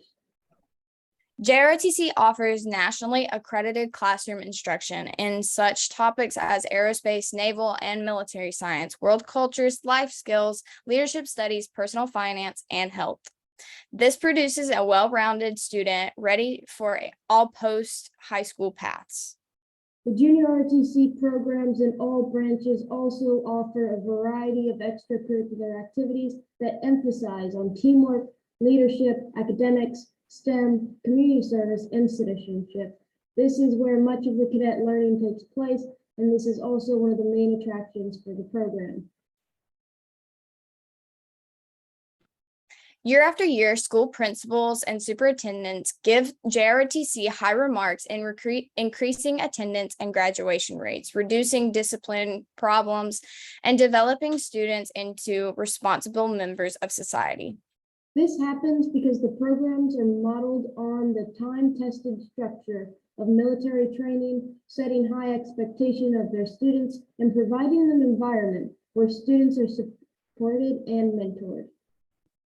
Cadets are given the opportunity to belong to an organization where they value art as members, with a strong emphasis on service. To many of us, JROTC becomes a school, family, and support network. Cadets are mentored by professional instructors instructors with years of military service who pushed them to achieve more than they thought was possible.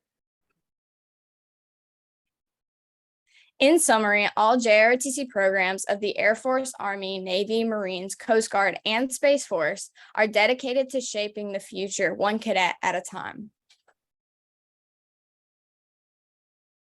Now we'll turn our attention to the IHL Youth Action Campaign Junior ROTC track.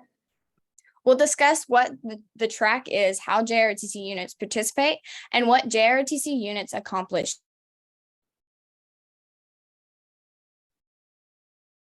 The Junior ROTC track of IHL YAC is a partnership between the American Red Cross and the headquarters of different Junior ROTC programs, which allows Junior ROTC programs to compete against each other by their participation in the IHL YAC program.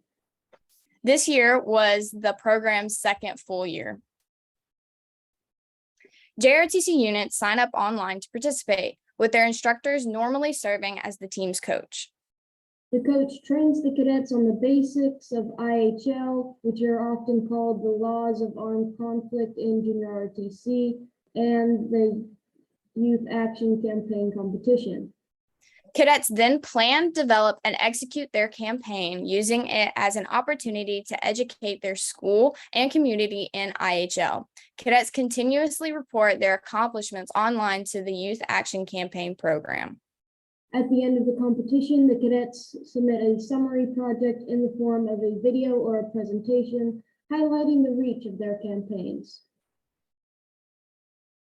This year, a total of 25 JROTC units and 275 cadets representing the Army, Navy, Marine, and Air Force participated. They represented 7 out of the 8 Red Cross divisions. Their efforts provided the IHL education to reach over 1,300 members of their communities, both in person and via social media. Now we're going to highlight our unit's accomplishments. We carried out several presentations, contests, and activities both in our high school and with our 3 feeder middle schools. We used our own website, printed educational pamphlets, and used the school's social media accounts to post educational material as well as spread the word about our progress. We held activities during our school's lunch periods, taught classes for our fellow cadets, and used a drill competition to reach students from 9 other schools in our region. An activity we held in our lunch periods reached 110 of our fellow students. In this activity, we set up an educational display highlighting UNESCO World Heritage Sites that have been damaged or destroyed during recent conflicts. Students were given the opportunity to match some of these places as well as some other sites to their locations and win prizes. One of the more fun activities we developed was a middle school contest that we sent to all 3 middle schools in our district. In this contest, we asked middle schoolers to draw a 6-frame comic depiction of a superhero called Captain IHL. In the act of saving, preserving, or teaching about the value of the World Heritage Sites. The students were provided with a link to a list of the World Heritage Sites, given to them an opportunity to do some research and learn about these places. The winner of our contest drew an amazing comic of Captain IHL defending the city of the Bees from destruction, with the perpetrator ending up under arrest. In conclusion, we truly enjoyed our first year of participation in the Youth Action Campaign. One of our main advantages is that our ROTC curriculum does not include any education about IHL. So this campaign gave us an opportunity to learn a lot more about this subject. Also, since JROTC encouraged us to serve our communities, the campaign gave us an avenue to expand our service in new ways. Finally, we were truly humbled to be invited to participate in the summit in Washington, D.C. We can't tell you how grateful we have been given this opportunity to meet amazing advocates from all over the world. We look forward to being part of the Youth Action Campaign for many years. Now I'd like to pass the presentation to some advocates to talk about national opportunities. Thank you, Tara and Sydney, for that amazing presentation about JROTC. Good afternoon, everyone. We've seen a lot of amazing work from our outstanding summit advocates throughout this presentation. So now we'd like to spotlight a couple of unique opportunities which many of these advocates participated or can participate in the future. But first, we'd like to introduce ourselves. Hello, I'm Kara Elsie. I'm an IHL YAC advocate from the Northwest region, specifically Washington State. I am currently an undergraduate college student. In the future, I would like to attend law school and work as a capital punishment criminal defense lawyer. This last year, I was a team leader on the Yakima Youth IHL YAC team, and I won first place in the 2022 IHL Essay and Art Competition for undergraduate essays. I'm excited to share about my experiences in these roles, as well as share about the pop culture events that the Red Cross puts on. Hi, everyone. I'm Arthi Venkatakrishnan. I'm a Summit veteran and IHL advocate from the Northeast Division, specifically the New Jersey region. I'm a rising freshman at UPenn where I'll be studying business, but I've grown immensely through my time engaging in YAC and political discourse. This past year, I've joined our IHL team as a YAC intern, and I'm super excited to share my experience with you all. But for now, I'll pass it back to Kara, who will discuss some incredible opportunities that these youth advocates have before even coming to Summit. I'm going to be talking a bit about the essay and art competition that I mentioned in my introduction. The Red Cross hosts an annual essay and art competition that is open to middle school, high school, undergraduate, and law school students. One winner is picked in each category, as well as a runner-up and honorable mentions. Specifically, my essay focused on cultural property as a tangible connection to humanity's past. I titled my essay, "The Preservation of Cultural Property is the Preservation of Humanity." I would like to read a short quote from my essay that I feel captures the essence of what I wrote. Protecting cultural property creates a more diverse and interconnected world than we could ever hope to achieve without these cultural objects. The heritage of all mankind must be protected to ensure that the future of all mankind will be respected. Imagine a world without the pyramids of Giza or without the Grand Canyon, a world without the Mona Lisa and the Declaration of Independence. When we lose cultural property, we lose a piece of humanity. A compilation of all winning entries can be found in the digital magazine, which was designed by Zachary John. In addition to featuring all the first place, runner-up, and finalist work, it also features videos from each of us talking about our pieces. If you are interested in viewing the magazine, which I highly suggest, you can use the link that Arthi has dropped in the chat. I will now move into speaking about the pop culture events that the Red Cross has been putting on. International humanitarian law is a complicated topic, and the principles are not black and white. Often there are multiple interpretations for if an outcome complies with the principles of IHL or if it was a violation. To make this material engaging and also give YAC advocates and their participants a way to practice looking at situations through the lens of IHL, the Red Cross uses popular movies like Harry Potter and the Deathly Hallows, which many of you attended on Friday. Great job to the whole Harry Potter event team, by the way. In June, the Red Cross hosted a webinar on how IHL relates to the movie Top Gun.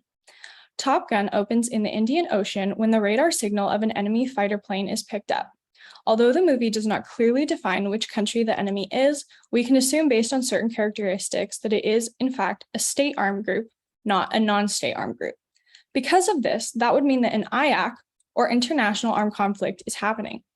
This would bring into force all the Geneva Conventions, the Hague Regulations, and potentially the additional protocols. Sometimes it can be difficult to tell exactly when an IAC is taking place. As soon as violence is used by one state against another, an IAC is taking place. In Top Gun, as soon as the enemy fired upon the main characters, they were actively involved in an IAC. It is not necessary to have a declaration of war or for the conflict to be long and drawn out. Once the enemy pilots left the scene, that particular IAC was closed and peacetime rules applied again. The Red Cross also had a Star Wars event. Star Wars is a great movie to use to demonstrate targetable versus non-targetable objects and places, because there are lots of black and white examples in the films. For example, the base on Scarif in Rogue One is a prime example of a targetable place. This place is solely used by the military as a base to house records, like the plans for the Death Star. In contrast, the Jedi Temple is a fairly clear example of a civilian structure that is used by civilians for religious practices. This would make it a non-targetable place. The last pop culture event I will be talking about is the Marvel Cinematic Universe event. The MCU circumstances are often less black and white than the situations in the Star Wars films. One question discussed quite heavily was if the Hulk is a US weapon. If so, can he be deployed in a combat zone? And what level of distinction can Bruce Banner display when he is the Hulk? The part of this event that I found the most interesting was the discussion of the Tesseract as a piece of cultural property. Before coming into Asgardian hands, the Tesseract was a sacred religious object with a significant cultural history, so it would fit the IHL definition of cultural property. We look forward to doing more pop culture events in the future, specifically Lord of the Rings on September 1st and Stranger Things later this fall. If anyone is interested in watching any of the events I just talked about, they have been recorded and are accessible by the link Arthi just dropped in the chat and on the American Red Cross International Humanitarian Law YouTube channel. Additionally, if anyone on this call is interested in hosting one of these, feel free to reach out to national headquarters or a regional lead for assistance in setting up a pop culture event for your own campaign. Now, I will pass it back to Arthi to talk about her experience as a YAC intern. So while we've made some amazing memories at these events and at Summit, most advocates' work in IHL won't end there. For me, it certainly didn't. After my second year at Summit, I became a volunteer intern with the IHL team. I'm excited to get into all the different projects I've worked on, but first I'd like to preface that this internship was very much catered to my own strengths and wants. So for this reason, my internship experience was different from my co-intern Allison's, and it will likely look different for any future interns. And that's the beauty of the IHL team. They value everyone's unique journeys and provide targeted opportunities to help you foster individualized growth. Starting in August, my internship naturally began with helping the team launch the YAC curriculum. Since I had done some podcast work in previous YAC campaigns, I helped develop voiceovers for Edge trainings and used my social media experience to help promote YAC on both IHL and Red Cross Youth channels. And as I stepped into this internship, I also stepped into my term as a National Youth Council member and was able to leverage my connection to youth programs to further promote YAC to different regions. Similarly, I'm happy to have brought back my YAC experience to the council as we work towards bridging the gap between YAC along with other programs in service to armed forces and international services and volunteer services. As the year went on, my internship very much evolved into providing that helping hand wherever it was needed, and eventually landing on supporting the essay and art competition for a while. Even though I wasn't able to continue with my regional YAC advocacy, seeing the amazing pieces youth and young adults submitted helped me learn more about and appreciate cultural property protection theme. One cool aspect of being an intern was that I got exposure to other IHL projects outside of YAC, like the Adult Dissemination Program and the Clara Barton competition. And of course, towards the end of the year, my focus shifted towards planning for our yearly summit, where our team worked tirelessly together to create the best possible summit experience for our advocates on the call today. I mentioned earlier that the IHL team provides unique opportunities based on your strengths, and my co-intern Allison Chen being selected as the 2022 youth delegate at the Red Cross Red Crescent statutory meetings perfectly exemplifies this. If you'd like to learn more about her experience, we emceed an event together just a few weeks ago and can drop the recording in the chat for your convenience. On my end, much of my work in the past 3 summits has been focused on political discourse, specifically on a close briefing with Congressman McGovern, chair of the Tom Lantos Human Rights Commission, and other key stakeholders of organizations related to that year's theme. These summit experiences have perfectly set me up for a congressional event I spoke at a few months ago, which was focused on empowering youth voices in foreign policy and passing the Child Security Bill alongside Representative Grace Meng and other outstanding leaders from several global organizations. I want to pause here briefly and just follow up on some of what was talked about during the career panel earlier this week. Although a majority of my work in IHL has been through political discourse, I want to make it clear that you don't necessarily have to be on your way to law school or studying international relations to pursue an internship or any of these related opportunities. As I mentioned, I'm studying business, and I've still learned everything from budgeting to public speaking to collaboration just from being a part of the IHL team. It's an invaluable experience that anyone, no matter what your career path looks like, should consider if you're truly passionate about IHL. With that sentiment in mind, Kara and I have a final message for you all, and that's to get involved and stay involved. YAC is an amazing program that quite literally opens infinite doors in your Red Cross journey, but also in your personal journey. You really never know where the program will take you or what you'll learn about yourself along the way. So thank you all for your time, and we'd love to connect with anyone in the audience about our experiences or just IHL in general offline. So both Kara and I will be dropping our emails in the chat. Thanks everyone. And with that, I will pass it back to our MCs to lead us through a Q&A session.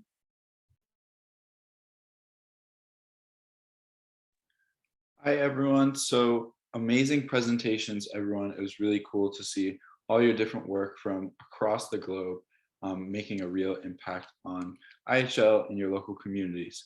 So now we are entering our Q&A portion of the event. So if you have any questions, feel free to leave them in the Q&A section or in the chat, preferably the Q&A section. And then we will dish off the questions. If you have it for a specific team or person, you could say that. If not, we'll just have some of our advocates answer for you. It's a great opportunity to learn more about the IHL program. And if you're on the fence about whether you should ask a question or not, go ahead and ask a question. So we'll give it just a second for questions to come in. And you're also welcome to raise your hand as well if you want to speak out loud. I think we're going to be able to do that too.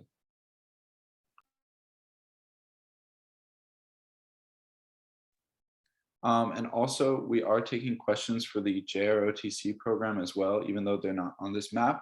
So if you have any questions for them too, specifically, you can ask that as well.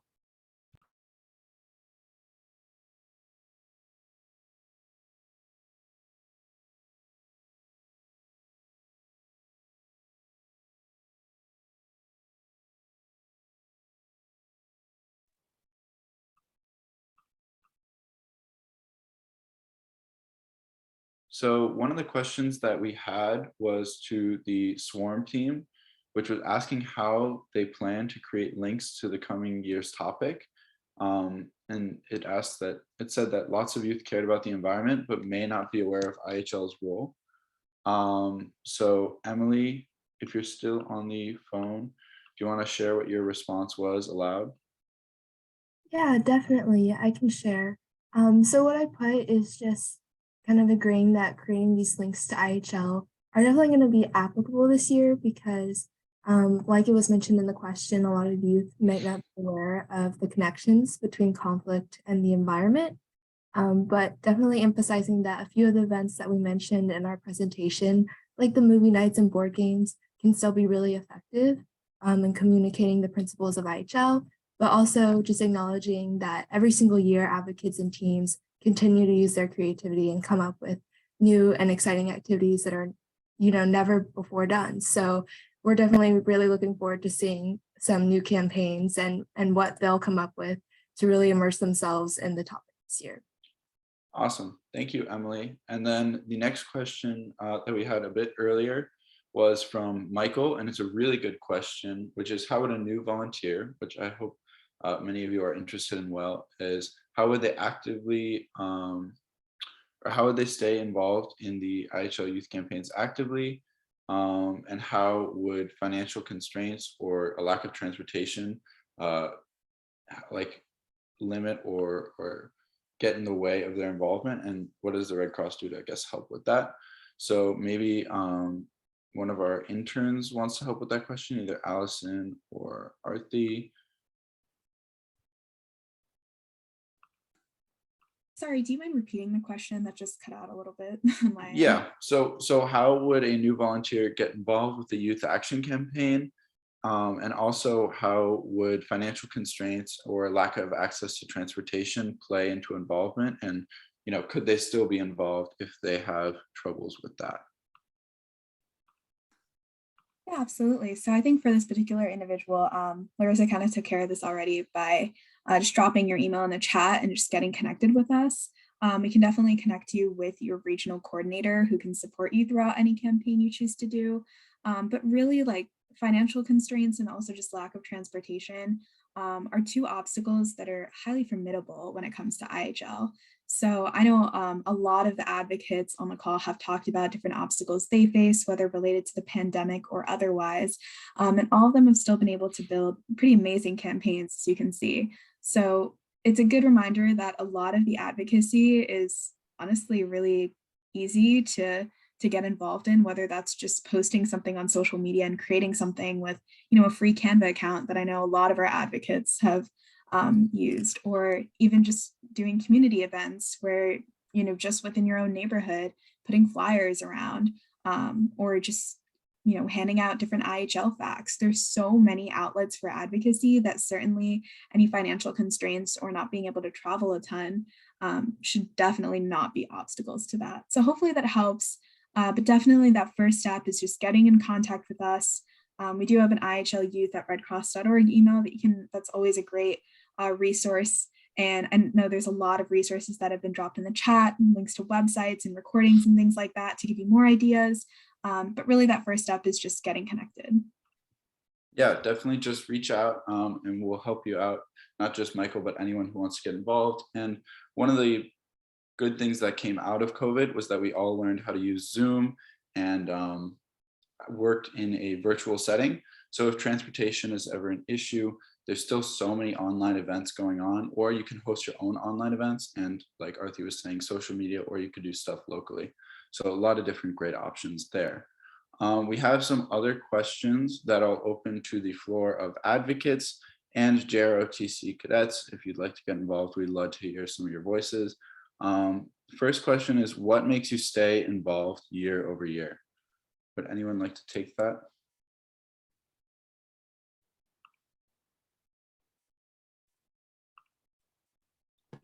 Here, I can take that one. I've been involved for a few years now.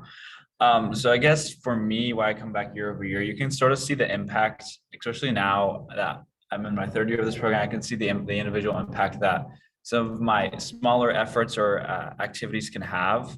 And then also the IHL YAC really lets you chart your own course. It can really let you blend the mission of this program with whatever your interests are. And specifically, I've done that with my own, and that's really the reason I've been coming back year over year. Awesome. Thank you, Patrick. Do any other second year or third year advocates want to share on that one? But I think that was a pretty great response.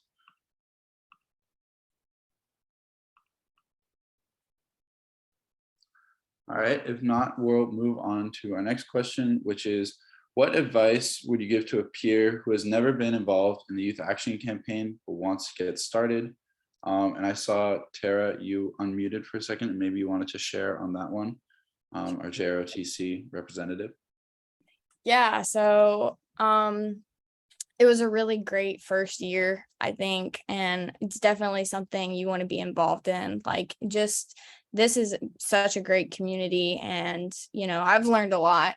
I didn't know much about this, but just starting it out this year was really eye-opening to the things around us, because sometimes we're just focused on our life, and I think it's just really good to get outside your comfort zone, especially meeting people from all over. It's been a great opportunity to even go to Washington, D.C. and be chosen for this competition. Awesome. Thank you. Jose, do you have anything to add to that, or would you like to answer a different question? No, I agree with what Tara said. Anyone that is interested in this program, it's a great opportunity to impact your community, to educate your peers about the importance of this, of international humanitarian law, which is the body that governs during armed conflict. Awesome. And all of us had a really awesome time in Washington, D.C. as well, where we got to share many memories. But all of you have experiences from across the year, whether you went to D.C. or not. So I wanted to ask, what were some of your favorite memories, either from there or just participating in your campaigns at home, that might excite some new potential advocates? Maybe Sarah and Lily, you want to take that question? What was your favorite part from the campaign? So for me, my favorite part is probably like the walking tour to Washington, D.C. Although it's like very hot outside, but it's like very fun experience. we got to see many like historical sites and also like talking with other advocates, making friends, and then building our connections. And then also throughout the campaign, we like collaborate with each other, and then we are like already planning for the next year, which is like very cool. Awesome. And then Sarah Tabor, do you want to share on one of your favorite memories? Sure. I went to the Pentagon, which was pretty amazing because that wasn't something I expected to ever or to be able to do in that capacity. Like walking around and just getting a tour of the Pentagon is really awesome. And I'm glad I got to. And awesome. So maybe for our next question, we can talk about some of the stuff that, or some of the memories that you have from your campaigns at home, because those are also really fun and enjoyable. And I wanted to hear from Emily and Christina, maybe. What was your favorite part of the campaign in your local team? Yeah, I guess I could start. Start, Christina. Sorry, Lee. So I guess my favorite part was just working with my teammate Pebble. We were kind of like very there were only 2 of us per region, but we had a lot of fun trying to reach out in our respective communities and working together on our video, even though like we couldn't even see each other. So it was really fun to bounce ideas around. Yeah, definitely agree with Christina. Just like the teamwork aspect of IHL and being able to work with other youth who are also as passionate about IHL as you are.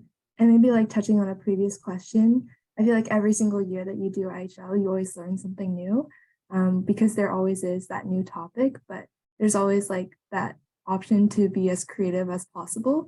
So one campaign is never going to look exactly like another one. So it's always really great to work with a new team and build something new. Yeah, I feel like that's one of the coolest parts of the campaign is just everything is so different and everyone brings new ideas to the table. And then when you can see all the different work that everyone's produced at an event like this, it's really awesome. So maybe we want to hear from Fiona and Arya. What are some of your, like the biggest benefits that you've seen from the IHL campaign? Or what would be your elevator pitch to someone who is on the fence about joining?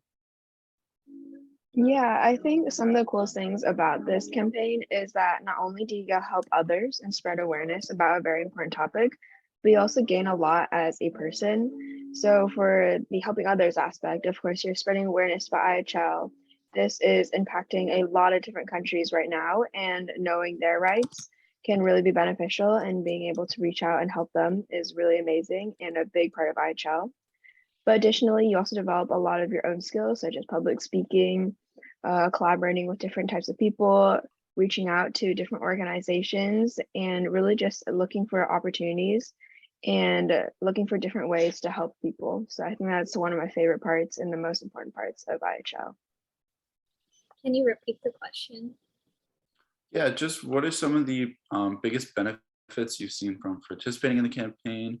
And what is your pitch for someone who is on the fence about joining? Why should they?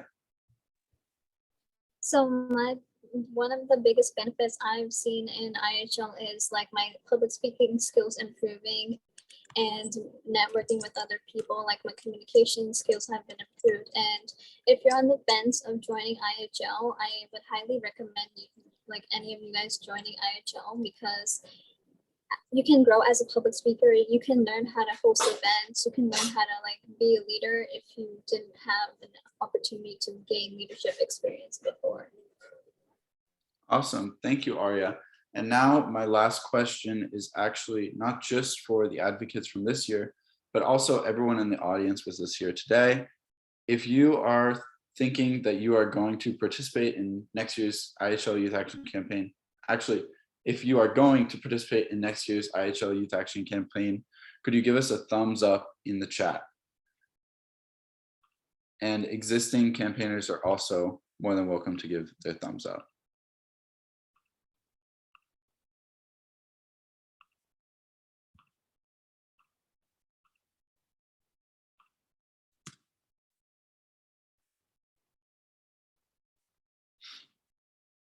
So we'll give everyone a second to find the emoji. I know it took me a while. Awesome. We have a lot of advocates next year, so very exciting. And just wanted to say a special thank you before we move on to Larissa, senior leadership, and all the program directors who have made it possible for us youth to have this opportunity and to be able to teach about IHL on this scale. We really appreciate all your help throughout the year, and it wouldn't be possible without all of you. So thank you very much. And awesome, we have some amazing thumbs ups. Looks like we're gonna have a really solid campaign next year with some awesome, well-educated advocates. Unless anyone else has anything else, Larissa, you want to add a note maybe? But thank you to everyone who came to today's event, gave us a thumbs up, and is in for next year's campaign. We're really excited to see what you can create, and we appreciate you coming out and learning with us here today. Thanks, Nate, and thanks to all our advocates. Thank you to our audience for staying involved. It was pretty great to see all of the emotions or reactions being used. Like we said in the beginning, this program is what it is because of all of you, and we're just going to take it to the next level next year. I don't know if you saw, but one of the goals for next year is getting some visibility on maybe the celebrity platform for this program next year, getting IHL, getting YAC as those household acronyms, just like we do ARC and other ones. So lots of challenges ahead, but we're all really excited to get involved and have all of you be part of this amazing community and amazing program. This is not the end at all. This is the wrap up of a beautiful season with cultural property protections, but just the beginning with the environment and armed conflict. So as you saw, everyone is sharing their emails in the chat. You can always reach out to us at ihlyouth@redcross.org so we can continue the conversation. We're really, again, happy to have all of you be a part of this today and are excited for next year. So thank you again for joining. Appreciate everyone. Have a good day.